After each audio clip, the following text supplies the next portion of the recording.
Hello, welcome to this week's journal entry. I am going to get vulnerable with you this week and share something that was so profound and so simple, and I think that it's going to help you have a breakthrough if you've been feeling stuck and frustrated because you know that you're in this state of feeling stuck. You know you want to get out of it and you've been trying to get out of it and you just can't. I was listening to something and this one line, this one sentence immediately, it was just like this light bulb went off in my head. And I've been able to feel this huge shift internally and actually do the damn thing and get through it. So first, I'm going to share with you how I've been struggling and then get into what I listen to that is going to help you hopefully as well. I have had so many goals for my business and so many creative ideas and ways to achieve those goals keep coming to me, which is great. However, within each of those creative ways, I have a handful of tasks that feel like they need to be done consistently to get to this goal. So just lots of things going on in my head right now. For example, consistently posting on social media, consistent podcast episodes, and sending out consistent emails. All of these tasks, especially doing them consistently, allow me to add value to you, right? It allows me to add value to my audience, to reach new people, hopefully, and to let them know about ways that we can work together and to have a bigger impact on their lives, to let them know like journaling is more than just a nice positive habit to start your day. It can have a true emotional transformation for you. But all of that feels like a lot of pressure, even though it might seem like an email or a post or a podcast episode. It feels like a lot of pressure. So while it might come off that I am consistent, there is a lot of thought and procrastination behind the scenes. For example, I have a document because I do try and be really organized. I have a document where I try to plan out all of my podcast episodes or topics ahead of time. For the whole month is the goal. And I came up with topics for each week in July. This was the first month actually that I came up with an episode title or topic for each week. However, the week would come and I'd look at the topic, and when I would go to record them, they just don't feel aligned and nothing like comes to me to say. So I just sit there and I twirl my thumbs thinking about what else I could talk about, and nothing comes to me. And literally, I air my episodes on Tuesday mornings at 5 a.m. So I'm just all week long. I know that this is a task on my list, and I end up recording something on Friday, sometimes on Saturdays if I can get somebody to watch Griffin. And it just all feels very last minute, and it's not how I want my podcast to feel. I do post in my stories daily as well. Mostly daily, I should say.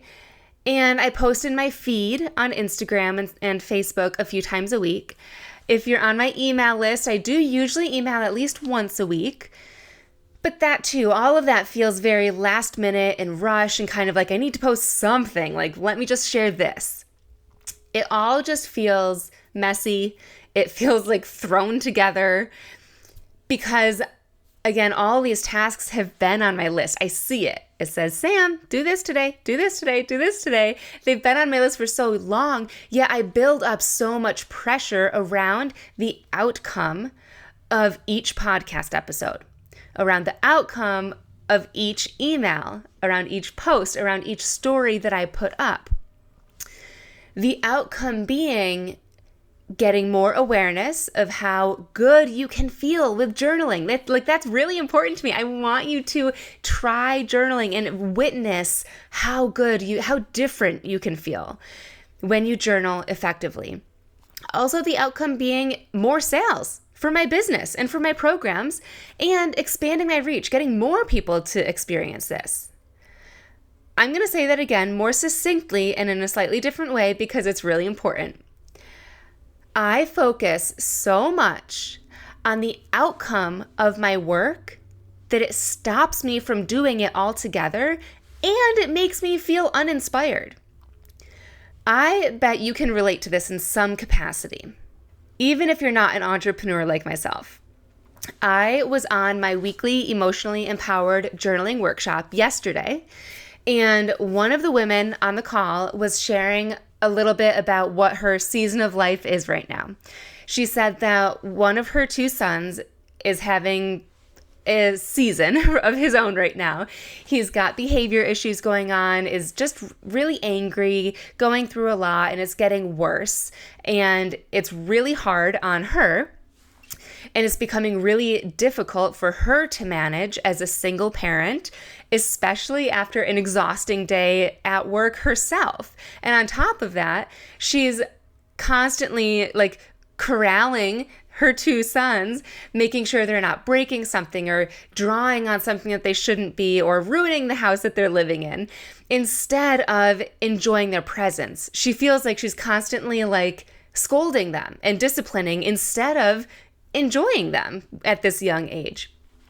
So her goal right now is to keep the house tidy and to help her son manage his anger. Ideally, while also regulating her own emotions, because as you can imagine, all of this is very emotional as the mom going through it too. So she's spending all of her time focused on this end goal. I'm listening to a book right now called Do Less by Kate Northrup, and she said one line that immediately broke this cycle of procrastination and struggle and uninspiration. Is that a word? Uninspired? Of just all of it feeling so messy and thrown together and not doing anything, but knowing that you have to do something. And it's just all felt blah and bad. And honestly, it's become a habit. The habit of procrastination due to focusing on the outcome and putting that pressure on myself means that I have to keep repeating this one line over and over. But it truly has changed the game for me. And this one line and the lesson from it isn't what you think. Lots of people suggest to not focus on the outcome. So if that's what you're thinking, you're kind of on the right path. They tell us to focus on the input, focus on what you can control the controllable, right? But that isn't getting us anywhere either, because we know what we have to do. It's on our to-do list. For me, it's the emails, the podcast episodes, the social media content. For you, it might be the work presentation or the research or making sure that there's veggies on your plate at dinner. Focusing on those inputs isn't moving the needle. It's the mindset behind those inputs. In order to get into a flow and remove the resistance and get back to taking inspired action, we need to take ourselves out of the goal, out of the outcome. Here's what I mean. I told you that my desired outcome is getting more awareness for how good you can feel when you journal effectively, getting more sales for my programs, and expanding my reach. When I remove me from that, I'm left with helping you feel good. I'm no longer focused on saying the right thing on my podcast episodes to make a sale. I'm no longer focused on having the right topic to make sure that I have better reach. I'm no longer focused on typing the right things in my emails to make sure people click my link. I'm purely focused on serving you, because that is the goal. I've removed myself and the clicks and the links and the sales and all of that. And that lights me up. Regarding my podcast, that's why I started my podcast in the first place. I literally started this podcast reading out of my journal. Literal journal entries, not word for word, but recapping what I was experiencing so that I could help you. And my business has become one where I do want to make an impact so badly, and I want to support myself with this, that it got away from me, and I've been putting so much pressure on myself that I just lost sight of all of that. It almost feels like it's the opposite advice that I should be taking, but removing myself from all of that has been what has helped me so much in getting back to what I want to create and the impact that I want to have. For my client inside Emotionally Empowered, I encouraged her to take herself out of her goal of managing her son's anger and their youthfulness of playing all the time so that nothing would be ruined in the house. So when she did that, she was left with all of the things that her sons were doing and all the things that they wanted to do. With that, I challenged her to then make a list of all those activities that they wanted to do. Really, all the activities that she found herself scolding them for. And see if she could find a way to make it happen for them. Maybe once a week, could she create a safe space where she'd put up a sheet on the wall, for example, and let them use silly string in the house? So by removing the goal of controlling the situation and focusing on the needs and the connection of her kids and with her kids, perhaps this would allow her kids to feel like they weren't always being told no, and it would maybe, hopefully, influence other, better, more positive behavior. Which leads me to my journal prompts for you. I've got 3 for you, and they will all be in the show notes. So go there right after you're done listening, screenshot so you can save them for later. And while you're at it, why don't you go ahead and rate my show? All right, prompt number 1. Where have you been stuck in your life and how has it felt? Just some examples. Maybe you've been stuck in your business and it's felt like procrastination, like myself. Or stuck in your home life and it's felt frustrating. Or stuck at your corporate job and it's felt like you're not being seen or heard. Number 2, what is your ideal outcome in this particular situation? Number 3, how can you remove you from that outcome and make it about others? And how would that feel? I'm so curious to hear what you come up with, and I would love to hear. Feel free to shoot me a message over on Instagram and let me know. I also love the weekly journaling workshops that we have inside Emotionally Empowered, because the way that we run them is by hopping on, and those who want to share unmute themselves and give an update on how they're feeling or any situation that is going on and happening in their lives. Based on that, I create journal prompt flows on the spot to help the group target those emotions and have you leave the call feeling better with action steps for the rest of the week to keep you feeling in that place.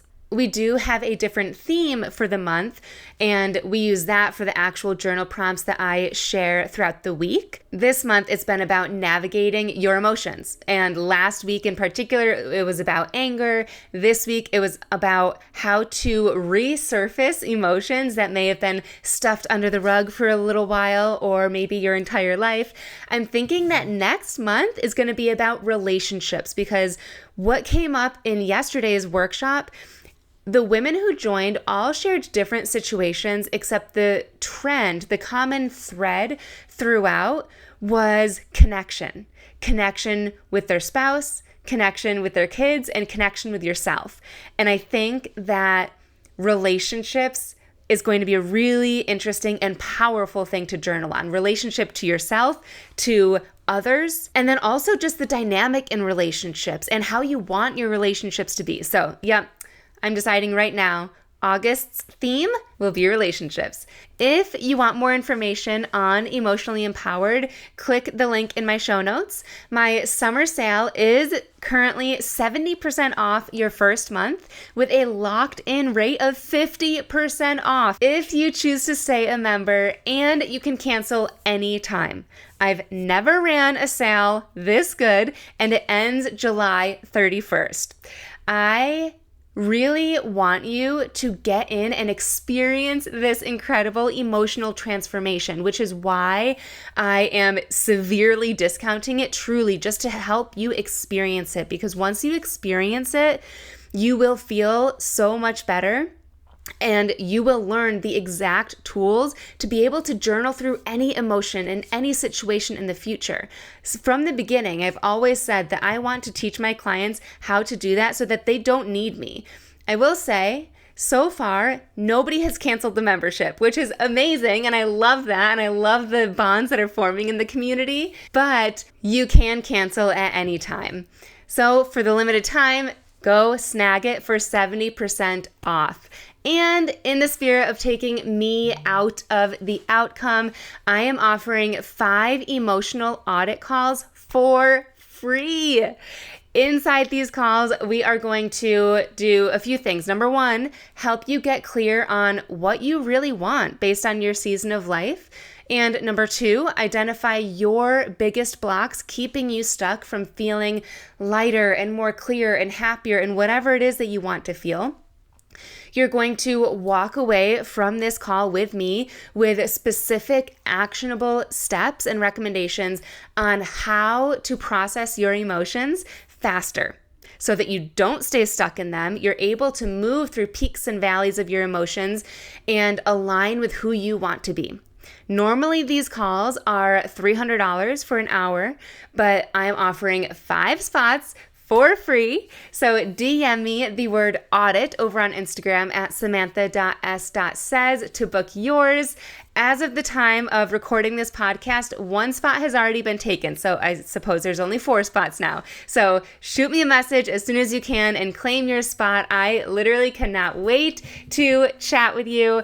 Thank you so much for tuning in today. Pretty please leave a review or a rating for my show if you have a free minute. And if you found this helpful, here is to us removing resistance and finding our flow.